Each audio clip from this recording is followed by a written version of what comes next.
ధిన్నకు ధిన్నకుతా ధిన్నకు ధిన్నకుతా గల గల గల గల గల గల గల గల ధిన్నకు ధిన్నకుతా గజ్జలనే కట్టి తమరుపమే పట్టి నాట్యమే చేయుట అమ్మకు ఇష్టమట.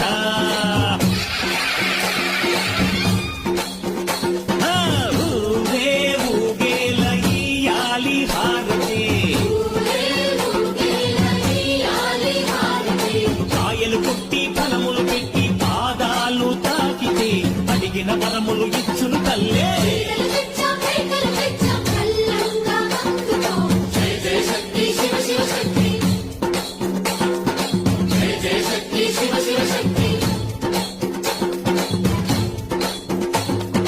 కంచులు కామా